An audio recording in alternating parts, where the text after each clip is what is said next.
بسم اللہ الرحمن الرحیم معطا امام مالک۔ اگلا جو ہمارا ٹاپک ہے وہ ہے سمندر کے پانی سے وضو کرنا، یعنی سمندر کے پانی سے وضو کرنا جائز ہے یا نہیں۔ الودوء، وضو کرنا بماء البحر، سمندر کے پانی کے ساتھ۔ اخبرنا مالک، ہمیں مالک نے خبر دی، حدثنا، انہوں نے ہمیں حدیث بیان کی ہے صفوان بن سلیم نے، اور وہ سعید بن سلمہ بن ارزق سے روایت کرتے ہیں، اور وہ مغیرہ بن ابی بردہ سے روایت کرتے ہیں، اور وہ حضرت ابو ہریرہ رضی اللہ عنہ سے روایت کرتے ہیں، ان رجلا، کہ بے شک ایک شخص نے سوال کیا رسول اللہ صلی اللہ علیہ وسلم سے، فقال،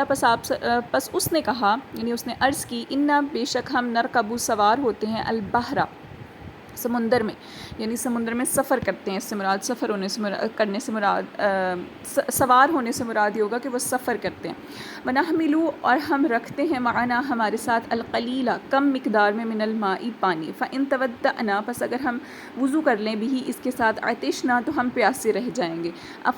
افنتودأ، کیا ہم وضو کر لیا کریں، بماء البحر، سمندر کے پانی کے ساتھ؟ فقال رسول اللہ صلی اللہ علیہ وسلم، تو حضور پاک صلی اللہ علیہ وسلم نے ارشاد فرمایا، ہوا الطہور، کہ وہ پاک ہے، ماؤہ، اس کا پانی، الحلال، اور حلال ہے، میتتہ، اس کا مردار، یعنی اس کا جانور۔ قال محمد، امام محمد بیان فرماتے ہیں، وبہذا، اور اسی بنیاد پر، نأخذ، ہم لیتے ہیں، ماء البحر، سمندر کے پانی کو، طہورن، یعنی پاک، یعنی ہم اس کو کیا سمجھتے ہیں کہ ہم سمندر کے پانی کو پاک کہتے ہیں، کغیرہ، مانند اس کے غیر کے، من المیاہ، پانیوں میں سے، یعنی جس طرح دیگر پانی پاک ہیں اسی طرح سے سمندر کا پانی بھی پاک ہے۔ وہو قول ابی حنیفہ، اور امام ابو رحمۃ اللہ علیہ کا بھی یہی قول ہے، والعامۃ، اور دیگر جو عام، اور یہ قول جو ہے وہ عام ہے، یعنی باقی تمام علماء وغیرہ کا بھی اس میں جو ہے وہ اتفاق ہے۔ اچھا، اب اس میں یہاں پر دو چیزوں کا ذکر آیا، ایک تو سمندر کے پانی کا، ایک سمندر کے مردار کا، ٹھیک ہے۔ سمندر کا پانی جو ہے کہتے ہیں وہ تمام علماء کے نزدیک پاک ہے، جس طرح دیگر پانی پاک ہوتے ہیں اسی طرح سے سمندر کا پانی بھی پاک ہوگا، اب وہ چاہے نمکین ہو چاہے کھارا ہو، یعنی اس کا ذائقہ کسی بھی قسم کا ہو، کسی بھی وہ رنگ کا ہو، وہ پانی جو ہے وہ پاک ہوگا، کیونکہ وہ بہنے والا پانی ہے، جاری ہونے والا پانی ہے، اور جو چیز جاری رہتی ہے، بہنے والی ہوتی ہے، اس کے بیچ میں اگر کوئی نجاست گر بھی جائے تو اس کو جو ہے وہ نہیں، یعنی اس کا کوئی شمار کیا جاتا ہے، کیونکہ وہ بہتے ہوئے پانی کے حکم میں آ جاتا ہے، تو اس لیے سمندر کے پانی کو پاک قرار دیا گیا ہے، تو اس سے جو ہے وضو یا غسل کرنا، یا اس سے جو ہے وہ طہارت، نجاست، مطلب کوئی بھی اس چیز کے لیے اس کو استعمال کرنا وہ جائز ہوگا۔ لیکن دوسری جو چیز یہاں پر ذکر ہے وہ ہے اس کے مردار کا حکم، ٹھیک ہے۔ تو امام اعظم ابو حنیفہ رحمۃ اللہ علیہ کے نزدیک جو ہے وہ سمندر کے جو جاندار وغیرہ ہیں ان کے بیچ میں سے سوائے مچھلی کے باقی کوئی بھی چیز جو ہے وہ حلال، جو سمندری حیات ہیں، یعنی کہ جو سمندر میں رہنے والی زندہ چیزیں، وہ تمام کی تمام حلال نہیں ہیں، صرف اور صرف مچھلی حلال ہے، ٹھیک ہے۔ تو اب اس صورت میں جو ہے وہ جو صحابہ میں اگر دیکھا جائے تو وہ حضرت ابوبکر صدیق بھی ہیں، حضرت عمر بن خطاب بھی اسی بات کے قائل ہیں، اور وہ کس چیز کو دلیل بناتے ہیں کہ آیت مبارکہ میں اس بات کا حکم آیا ہے کہ وہاں پر لفظ آیا ہے صید البحری، اور وطعامہ کا لفظ ہے، ٹھیک ہے، کہ سمندر کا شکار اور اس کا کھانا وہ حلال انسان کے لیے کیا گیا ہے، اللہ تعالیٰ نے اس کو حلال کیا ہے۔ تو اب یہاں پر کہتے ہیں کہ صید البحری کا جو لفظ آیا ہے نا، کہ سمندر کا شکار، تو سمندر کے شکار سے مراد یہ ہے کہ صرف اور صرف مچھلی ایسی ہوتی ہے کہ جس کو جال پھینک کے شکار کیا جاتا ہے، تو اٹس مین کہ صرف اور صرف مچھلی جو ہے وہ حلال ہوگی، باقی جتنے بھی جو جاندار وغیرہ ہیں وہ انسان کے لیے حلال نہیں ہوں گے۔ بعض ائمہ کرام جو ہے وہ دیگر چیزوں کو بھی حلال قرار دیتے ہیں اور یہی حدیث مبارکہ کو دلیل بناتے ہیں، لیکن امام اعظم ابو حنیفہ رحمۃ اللہ علیہ کی اگر دلیل دیکھا جائے تو ظاہر سی بات ہے آیت ہے، اور حدیث اور آیت میں اگر جو ہے وہ تعارض آ جاتا ہے تو ظاہر سی بات ہے کہ آیت کو ہی لیا جاتا ہے، تو اس بنیاد پر ہم یہ کہیں گے کہ مچھلی جو ہے اس کا یہاں پر ذکر ہو رہا ہے کہ اگر وہ جو ہے وہ زندہ موجود ہو تو پھر اس صورت میں یا شکار کر کے اس کو کھانا، یا پھر سمندر وطعامہ کا جو لفظ آیا نا اس کا مراد یہ ہوتا ہے کہ بعض اوقات ایسا ہوتا ہے کہ سمندر کا پانی جب ساحل پر آتا ہے نا تو یعنی لہریں آتی ہیں اٹھتی ہیں، تو اس کے ساتھ ساتھ کچھ مچھلیاں بھی ادھر آ جاتی ہیں جو زندہ ہوتی ہیں تو وہ حلال ہوں گی۔ اب یہاں پر ذکر آیا مردار کا، تو مردار کا اس وجہ سے ذکر آیا کیونکہ جو مسافر شخص ہوتا ہے ظاہر سی بات ہے اس کے پاس جو ہے وہ سامان کی قلت ہوتی ہے، اور اگر اس کا سامان ختم ہو جاتا ہے، کھانے پینے کی اشیاء ختم ہو جاتی ہیں، تو ظاہر سی بات ہے کہ اب اس نے جو ہے وہ وہاں پر وہ اب سمندر کے اندر تو وہ کوئی ایسی چیز اور ڈھونڈ نہیں سکتا، اور اس کو زندہ اگر مچھلی وہ اس کا شکار بھی نہیں کر سکتا، یا اگر اس کو نہیں مل پا رہی، تو اس صورت میں اگر کوئی اس کو مردہ مچھلی بھی مل جاتی ہے تو وہ بھی اس کے لیے جو ہے وہ حلال ہو جائے گی، کیونکہ آپ نے یہ چیز پڑھی ہے کہ جان بچانے کے لیے انسان کے لیے جو حرام چیزیں ہوتی ہیں، یعنی جیسے مردار ہے وہ حرام ہے، لیکن جان بچانے کے لیے اس صورت میں وہ بھی اس کے لیے حلال ہو جاتا ہے، تو یہ اس وجہ سے ان چیزوں کا یہاں پر ذکر کیا گیا۔ اگلا جو ہمارے پاس ٹاپک ہے وہ ہے موزوں پر مسح کرنا، المسح مسح کرنا علی الخفین موزوں پر۔ یہ ٹاپک ہم لوگ پہلے بھی بہت بار آپ لوگ پڑھ چکے ہوں گے، قدوری میں، نور الازاء وغیرہ میں۔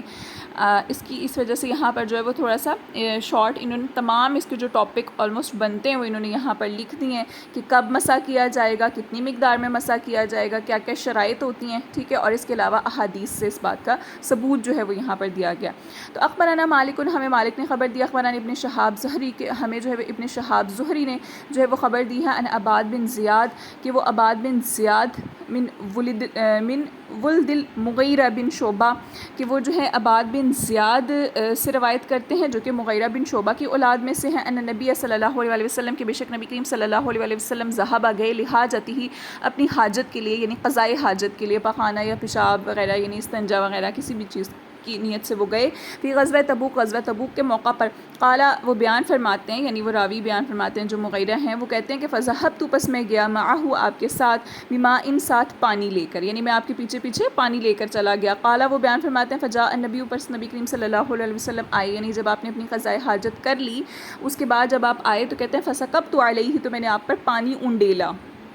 یعنی میرے پاس جو پانی موجود تھا وہ میں نے آپ کو دیا تاکہ وہ وضو کر لیں۔ کالا وہ بیان فرماتے ہیں فغسل پس آپ نے دھویا وجہہ اپنے چہرے کو، ثم ذهب پھر آپ نے نکالے، یخرج یدیہ کہ آپ اپنے جو ہاتھ ہیں وہ پھر آپ لے گئے کہ اپنے ہاتھ نکالیں، یعنی کہ اپنے ہاتھ نکالنے کی آپ نے کوشش کی، فلم یستطع بس نہیں آپ استطاعت رکھ سکے، من دی کی تنگی کی وجہ سے، کم مئی جبتی ہی اپنے جبے کی آستینوں کی، یعنی جو اس کی آستینیں تھیں نا آگے سے جو تھیں وہ تنگ تھیں، تو اس وجہ سے آپ اپنے بازوؤں کو پورا باہر تک نہیں نکال سکے، یعنی کوہنیوں تک وہ نہیں نکال سکے، تو آپ نے کیا کیا، فاخرجہما پس آپ نے ان دونوں کو نکالا، من تحت جبتہ اپنے جبے کے نیچے سے، کیونکہ اب دیکھیں دونوں ہاتھوں کا دھونا جو ہے نا وہ لازمی ہے،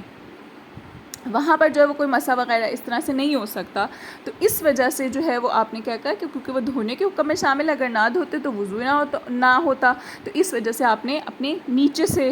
جو ہے وہ قمیض کے وہاں سے اپنے بازوؤں کو نکالا، فغسل یدیہ پس آپ نے اپنے دونوں ہاتھوں کو دھویا، ومسح برأسہ اور آپ نے اپنے سر کا مسح کیا، ومسح علی الخفین اور پھر آپ نے اپنے موزوں پر مسح کر لیا، یعنی پاؤں نہیں دھوئے، پاؤں پر جو ہے وہ مسح کر لیا۔ ثم جاء رسول اللہ صلی اللہ علیہ وسلم پھر رسول پاک صلی اللہ علیہ وسلم آئے، و عبد الرحمن بن عوف اور عبد الرحمن بن عوف جو ہیں وہ یؤمہم وہ ان لوگوں کی امامت کر رہے تھے، یعنی ان کو نماز پڑھا رہے تھے، قد صلی بہم پس آپ نے ان کے ساتھ جو ہے وہ نماز پڑھی، سجدتن یعنی آپ نے سجدہ کیا، صلی پس آپ نے نماز پڑھی، معہم ان کے ساتھ، یعنی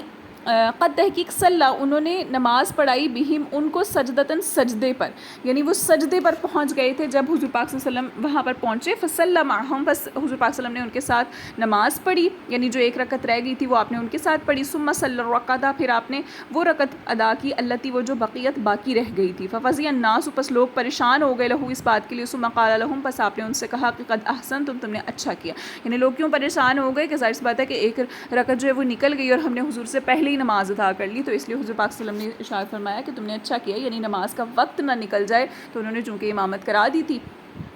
تو اگر جو ہے وہ آپ اگر دیکھا جائے تو حضور پاک صلی اللہ علیہ وسلم یہاں پر مسبوق کی نماز کا حکم بھی جو ہے وہ یہاں پر سنت کے طریقے سے واضح ہو گیا، یعنی جس کی کوئی رکعت رہ گئی ہو۔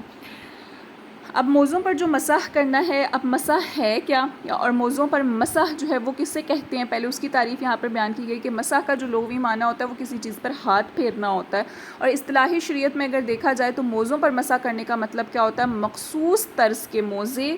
اور ان کے مخصوص حصوں پر مخصوص اوقات میں گیلا ہاتھ پھیرنا ہے۔ تین چیزوں کا یہاں پر ذکر آیا کہ ایک تو مخصوص طرز کے موزے ہوں، یعنی خاص ایک طریقے کے بنے ہوئے موزے ہونے چاہیے، پھر ان موزوں کا بھی ایک خاص حصہ ہے جس پر مسح کیا جاتا ہے، اور کچھ خاص اوقات ہیں جن میں مسح کیا جاتا ہے، یعنی ہم گھر میں موجود ہیں تو ہم گھر میں بیٹھ کر جو ہے وہ کیا مسح کر سکتے ہیں یا نہیں کر سکتے، کتنی مدت تک کر سکتے ہیں، وہ اس چیز کا یہ سارا جو حکم ہے یہاں پر وہ ہم پڑھیں گے۔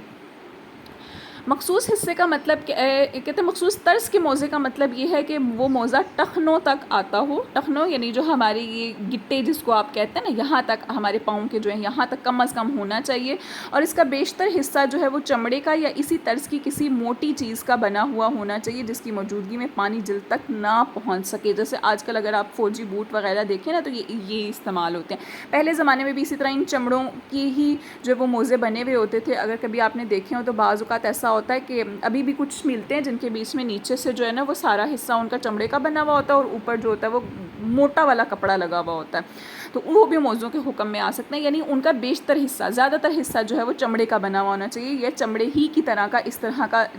چیز سے بنا ہوا ہونا چاہیے جس سے پانی اندر نہ جا سکتا ہو، جلد تک نہ پہنچ سکتا ہو.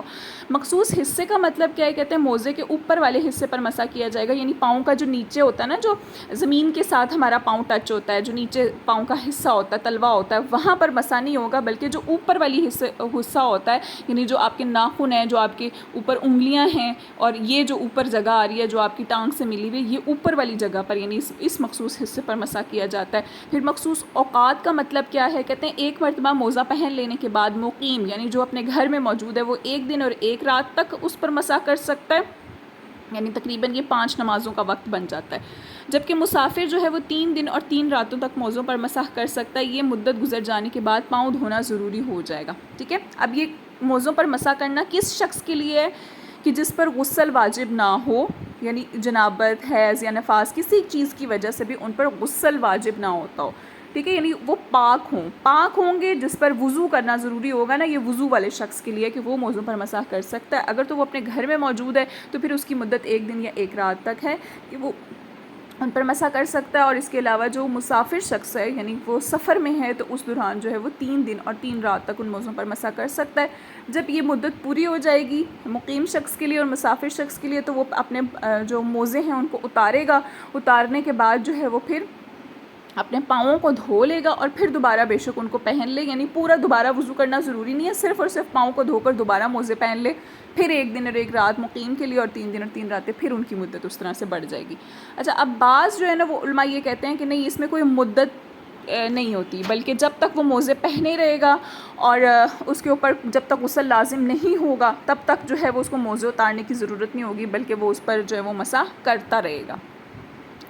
موزوں پر مسح کی کہتے ہیں کہ یہ جو مخصوص مدت ہے وہ امام اعظم ابو حنیفہ رحمۃ اللہ علیہ کے فتویٰ اور امام شافعی رحمۃ اللہ علیہ کے جدید فتوے کے مطابق ہے. سفیان ثوری رحمۃ اللہ علیہ، امام احمد بن حنبل رحمۃ اللہ علیہ، اسحاق بن راہویہ رحمۃ اللہ علیہ بھی اسی بات کے قائل ہیں. امام مالک رحمۃ اللہ علیہ اس چیز کے قائل ہیں کہ موزوں پر مسح کی کوئی محدود مدت نہیں ہے. جب تک انسان خود موزے نہ اتارے یا اسے جنابت لاحق نہ ہو، اس وقت تک وہ موزے پر مسح کر سکتا ہے. امام لیث بن سعد مصری رحمۃ اللہ علیہ اور امام عبد الرحمن الاوزاعی شامی رحمۃ اللہ علیہ بھی اسی بات کے قائل ہیں.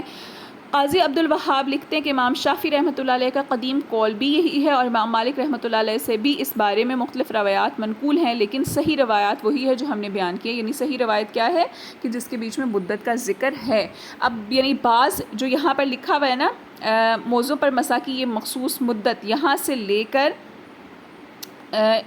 اسحاق بن راہویہ اس بات کے قائل ہیں. یہاں تک یہ وہ لوگ ہیں جو کہتے ہیں کہ مقیم کی مدت 1 دن اور 1 رات ہے اور مسافر کی مدت 3 دن اور 3 رات ہیں. جبکہ باقی امام مالک اور اس کے بعد امام لیث بن سعد اور یہ جو دیگر جن کا ذکر آیا وہ یہ کہتے ہیں کہ نہیں، کوئی مدت نہیں ہے. جب تک انسان خود موزے نہیں اتارے گا یا اس کو جو ہے وہ جنابت یعنی ناپاک نہیں ہو جائے گا، یعنی اس پر غسل لازم نہیں ہو جائے گا، تب تک وہ موزے نہ اتارے، تب تک وہ جو ہے وضو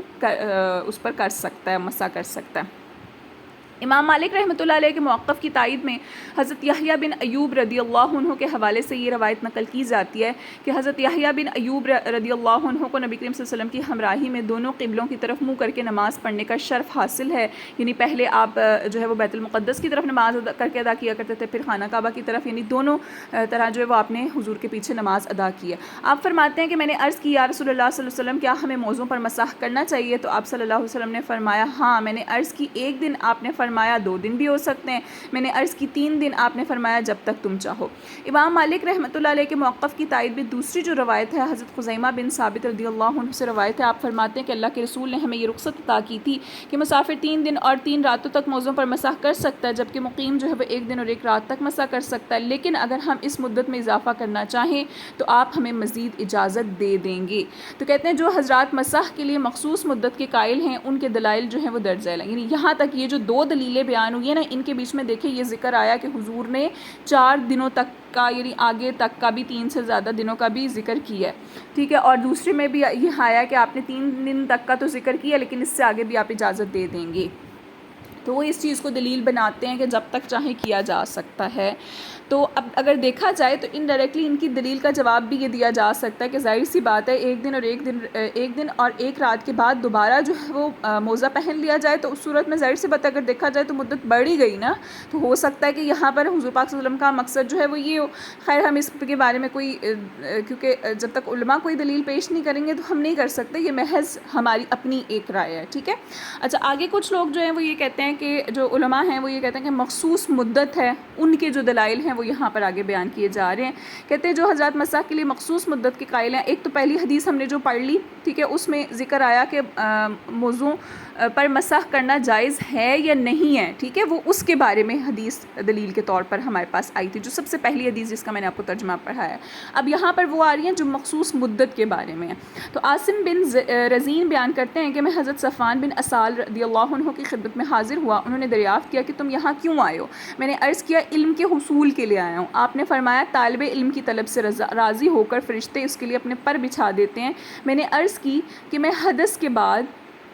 موضوع پر مسح کے بارے میں ہچکچاہٹ کا شکار ہوں. آپ کو اللہ کے رسول صلی اللہ علیہ وسلم کی صحبت کا شرف حاصل ہے، اس لیے میں آپ کی خدمت میں حاضر ہوا ہوں تاکہ یہ جان سکوں کہ کیا آپ نے اس بارے میں نبی کریم صلی اللہ علیہ وسلم کی زبانی کو ارشاد سنا ہے؟ انہوں نے جواب دیا ہاں، اللہ تعالیٰ کے رسول صلی اللہ علیہ وسلم نے ہمیں یہ حکم دیا تھا کہ سفر کے دوران ہم 3 دن اور 3 راتوں تک موزے نہ اتاریں، صرف جنابت کی صورت میں یعنی غسل کے لیے انہیں اتارنا ہوگا. نیند یا پیشاب پخانہ کے بعد وضو کرتے وقت انہیں اتارنے کی ضرورت نہیں ہے. تو اس سے یہ بات واضح ہو جاتی ہے کہ حد سے اصغر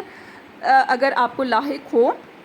تو یعنی کہ آپ نے وضو کرنا ہو، وضو آپ کا ٹوٹ جائے، تو ان صورتوں میں آپ موضوع پر مسح جو وہ کر سکتے ہیں. لیکن اگر آپ پر حد سے اکبر جو ہے وہ لاحق ہو جائے، یعنی آپ پر غسل فرض ہو جائے، تو پھر آپ کے لیے موضوع پر مسح کرنا جائز نہیں ہوگا بلکہ آپ کو وہ اتارنے پڑیں گے. حضرت شریح بن حانی رضی اللہ عنہ روایت کرتے ہیں کہ میں نے سیدہ عائشہ صدیقہ رضی اللہ عنہ سے موضوع پر مسح کے بارے میں دریافت کیا تو انہوں نے مجھے ہدایت کی کہ یہ مسئلہ حضرت علی رضی اللہ عنہ سے دریافت کرو، کیونکہ انہیں نبی کریم صلی اللہ علیہ وسلم کے ہمراہ مختلف غزوات کے اسفار میں یعنی سفروں میں شرکت کا موقع ملا ہے. شریح کہتے ہیں کہ میں نے اس بارے میں حضرت علی رضی اللہ عنہ سے پوچھا تو انہوں نے بتایا کہ نبی کریم صلی اللہ علیہ وسلم نے ہمیں حکم دیا تھا کہ مقیم شخص جو ہے وہ 1 دن اور 1 رات تک اور مسافر جو ہے وہ 3 دن اور 3 راتوں تک موضوع پر مسح کر سکتا ہے. علامہ ابو الحسن الماوردی لکھتے ہیں کہ حضرت یحییٰ بن ایوب رضی اللہ عنہ کی روایت کا مفہوم یہ ہے کہ انسان جب تک چاہے موضوع پر مسح کر سکتا ہے، یعنی مخصوص مدت گزر جانے کے بعد نئے سرے سے موضوع پر مسح کا آغاز کیا جا سکتا ہے. یہ وہی جو میں نے ابھی آپ کو وضاحت کر دی نا کہ مخصوص مدت گزر گئی تو اس کے بعد جو ہے وہ دوبارہ سے اور موضوع پر مسح کا آغاز جو ہے وہ کیا جا سکتا ہے. یعنی وہاں پر ان کے لیے جو ہے وہ پاؤں باہر نکالنا جو ہے وہ ضروری نہیں ہوگا. یہ جو پہلے والے ہیں نا جو مخصوص مدت کے قائل نہیں ہیں وہ اس چیز کی دلیل جو ہے وہ پیش کرتے ہیں.